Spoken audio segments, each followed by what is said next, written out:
अच्छा, तो ठीक है बच्चों, मैं आपको बता रही थी कि बैलेट क्या होता है। तो बैलेट का मैंने आपको बताया है कि बैलेट बेसिकली जो है वो सॉन्ग है। और हम बात कर रहे थे कि हर कल्चर में, हर माशरे में क्या होता है कि ऐसा सॉन्ग्स, ऐसी कहानियाँ होती हैं जिनके बारे में हमें नहीं पता होता कि वो कहानियाँ किसने लिखी हैं, ठीक है ना। और वो नस्ल दर नस्ल जो है ना, वो कहानियाँ जो हैं वो चलती आती हैं। वो एक ओरल कल्चर होता है, ओरल ट्रेडिशन का हिस्सा होती हैं। मैं आपको अगर मिसाल दूँ तो जब हम छोटे से होते हैं तो हमारी जो अम्मियाँ होती हैं या हमारी जो नानी दादी होती हैं वो हमें कहानियाँ सुनाती हैं कि वो चिड़िया थी, उसके दो बच्चे थे, ठीक है ना, और वो उसने नमक मांगने कौवे के घर गए, सही है ना। अब हमें नहीं पता है कि इस कहानी का राइटर कौन है। हमने वो शुरू से छोटा सा कहानी से पढ़ना शुरू किया था, प्यासे कौवे की कहानी है, हमने बहुत शुरू से पढ़ना शुरू किया था कि वो जो आपका अंगूर खट्टे वाले जो आपका लौंडी है, हमने शेर और सॉरी कछुए और खरगोश की कहानी पढ़ी थी। तो इस तरह से बहुत सारी छोटी छोटी कहानियाँ आती हैं जो हम पढ़ते हैं। इस तरह से बहुत सारी नज़में होती हैं, लोरियाँ होती हैं जो माएँ जो हैं वो नस्ल दर नस्ल अपने बच्चों को सुनाती हैं ना। चाँद में परियाँ रहती हैं, नानी अम्मा कहती हैं चाँद में परियाँ रहती हैं। इसी तरीके से आपके जो शादी ब्याह के सॉन्ग्स होते हैं, बहुत सारे हमारे टप्पे और माहवे जो इस तरह के हैं पंजाबी ज़बान में, जो हम लोग, या सराइकी में भी जो हम अपनी शादी ब्याह में गाते हैं, हमें नहीं पता है कि वो हम नस्ल दर नस्ल सुने हैं, ठीक है ना। आपने अपने बुज़ुर्गों से सुने, उन्होंने अपने बुज़ुर्गों से सुने, उन्होंने अपने बुज़ुर्गों से सुने। तो ये वो चीज़ें हैं जो नस्ल दर नस्ल ओरल कल्चर है, ठीक है ना। ये हमें नहीं पता है कि किसने लिखा था, कब लिखा था, क्यों लिखा था। तो ये सारी चीज़ें जो होती हैं ना, फोक लिटरेचर कहलाता है, ठीक है। फोक लिटरेचर कहलाता है जो नस्ल दर नस्ल चला आ रहा है। तो बैलेट जो है बेसिकली वो इंग्लैंड का फोक कल्चर का हिस्सा था।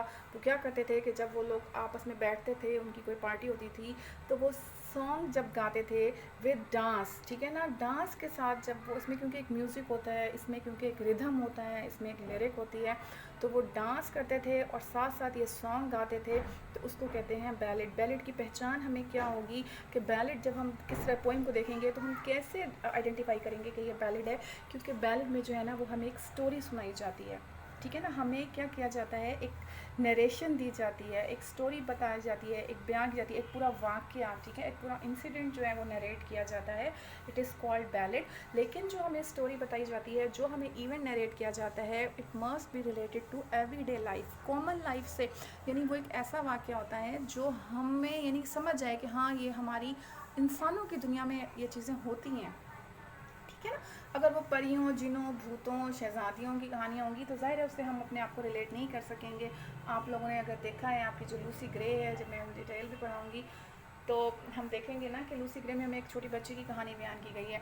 तो इसी तरीके से जो आपकी एवरीडे लाइफ की कहानी जिस नज़्म में बयान की जाए, वो नज़्म होती है, वो शेर की शक्ल में होती है, लेकिन उसमें हमें एक पूरा वाक़या जो है वो बताया जाता है, उसको हम क्या कहते हैं, बैलेट। दूसरी किस्म हमारी है बेटा सोनेट। सोनेट जो है वो क्या होती है, वेरी पर्सनल पोइम है। पर्सनल का क्या मतलब है कि उसमें शायर जो है वो अपनी बात करता है, अपनी ज़ात की बात करता है, ठीक है। और वो उसमें क्या करता है कि अपनी फीलिंग्स बयान करता है कि वो क्या सोचता है, वो क्या फ़ील कर रहा है, ठीक है। आपका जो कीट्स है वो is very famous for his sonnets. तो अपनी सोनेट्स के लिए मतलब कीट्स के सोनेट्स बहुत मशहूर हैं। वो अपने इमोशंस बताता है, वो हमें अपनी फीलिंग्स बताता है।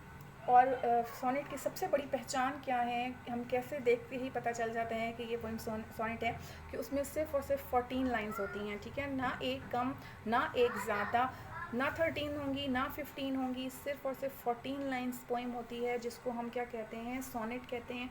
और सोनेट की अमूमन क्या होता है कि जो इसकी 14 लाइंस होती हैं उनको they are divided into 2 parts. One part consist of 8 lines और सेकंड पार्ट जो है कंसिस्ट ऑफ 6 लाइंस। कि एक पार्ट जो है वो 8 लाइन पर मुश्तमिल होता है और दूसरा पार्ट जो है वो 6 लाइन पर मुश्तमिल होता है। और अमूमन होता ये है कि एक पार्ट में जो है वो शायर कोई एक थीम डिस्कस करता है और दूसरे पार्ट में जो है वो कोई दूसरा थीम डिस्कस करता है। लेकिन ये कोई हार्ड एंड फास्ट रूल नहीं है, वो एक ही थीम भी डिस्कस कर सकता है 14 लाइंस में, और वो दो थीम्स भी डिस्कस कर सकता है। लेकिन ये कंपलसरी है कि वो 14 लाइंस पोइम होगी, और ये भी कंपलसरी है कि वो उसकी अपनी पर्सनल फीलिंग की बात होगी, ठीक है ना। बैलेड में क्या है कि हमें उसने स्टोरी सुनाई है, सोनेट में क्या है कि उसने अपनी ज़ाती यानी कि एहसासात और अपने जो उसके ख़्यालात हैं वो 14 लाइन्स में उसने बनाए हैं। और तीसरी जो आपकी बुक में नज़्म की किस्म शामिल है, उसको मेरा बेटा ऑड कहते हैं। ऑड का लफ्ज़ी मतलब क्या होता है, एड्रेस। एड्रेस ऑड जो है बेसिकली एक खिताब है, बात है आपके हम देखेंगे कि आपके मुख्तलिफ पोइट्स जो हैं उन्होंने मुख्तलिफ चीज़ों को जो है ना वो एड्रेस किया है, खिताब किया है। तो जैसे आपका है ये वर्ड्सवर्थ, तो इसकी है कुकू, जो हम देखेंगे पढ़ेंगे, आप लोगों ने सुना हुआ भी होगा। तो कुकू बेसिकली एक एड्रेस है, वो कुकू से बातें कर रहा है, ठीक है, कुकू से बात कर रहा है, कुकू से खिताब कर रहा है। तो इसलिए हम उसको क्या कहते हैं, ऑड कहते हैं। ऑड भी जो होता है is a very personal poem. Personal किस तरह से हमने पढ़ा था ना कि रोमांटिक पोइट्स जो हैं वो सब्जेक्टिविटी का एलिमेंट उनमें मिलता है हमें। सब्जेक्टिविटी क्या, मैंने आपको बताया था कि अपनी ज़ात को इंक्लूड कर देना, अपनी ज़ात को शामिल कर देना। तो इसीलिए जो है वो वेरी पर्सनल पोइम होती है। पर उसमें किस तरह से है कि वो अपनी फीलिंग्स भी बताता है, साथ में वो अपनी ऑब्जर्वेशन बताता है। मैंने आपको बताया है कि सोनेट में जो है वो अपनी फीलिंग्स बताता है, लेकिन ऑड में ज़रूरी नहीं है कि वो फीलिंग्स बताए, वो अपनी ऑब्जर्वेशन भी बता सकता है। ऑब्जर्वेशन का और फीलिंग का फ़र्क तो आपको पता है ना। फीलिंग हमारे एहसासात को कहते हैं और ऑब्जर्वेशन हमारे मुशाहिदे को कहते हैं, कि जो what he seize, what he observes, जो वो देखता है, ठीक है, जो उसकी नोटिस में आता है, जो चीज़ें उसके सामने आती हैं, वो जो ऑब्ज़र्व करता है उनको फिर जब वो चीज़ें जो उसने देखी, जो उसके सामने आई, उन चीज़ों ने उसके ऊपर कैसा इन्फ्लुएंस डाला, उसको कैसे मुतासर किया, उसको कैसे अफेक्ट किया। तो वो एक उसको पर्सनल रंग देकर, अपना एक ज़ाती टच देकर जो है, जब वो किसी चीज़ को एड्रेस करता है तो उसको हम ऑड कहते हैं। मेरा बेटा, मैंने भी आपको ये बताया है कि एनालिसिस करने के पोइट्री के 2 तरीके हैं, 2 लेयर्स हैं, 2 स्टेप्स हैं। पहले तरीके पे हम स्टाइलिस्टिक एनालिसिस करते हैं, यानी हम उस पोइम का स्टाइल देखते हैं, और दूसरा तरीका है कि हम उसका सिमेंटिक एनालिसिस करते हैं, यानी कि हम उसकी मीनिंग्स देखते हैं। फिर मैंने आपको बताया कि इंग्लिश ज़बान में बहुत सारी जो हैं वो टाइप्स हैं पोइम्स की, लेकिन आपके निसाब में जो है वो 3 टाइप्स की जो है पोइम्स शामिल हैं। नंबर 1 बैलेड है, जो कि जिसमें हम एक स्टोरी बताते हैं, एवरीडे लाइफ से रिलेटेड स्टोरी। दूसरे नंबर पे आपकी सोनेट है, 14 लाइन्स पोइम है, जिसमें शायर अपनी फीलिंग्स बताता है। और तीसरे नंबर पे जो है वो आपके ऑड है। ऑड मीन्स कि आपने एड्रेस करना है अपनी ऑब्जर्वेशन या फीलिंग्स की बुनियाद पर, जो है वो आपने पर्सनल टच देकर किसी चीज़ को एड्रेस करना है। तो ये 3 टाइप्स ऑफ पोइट्री हैं जो आपके निसाब में शामिल हैं।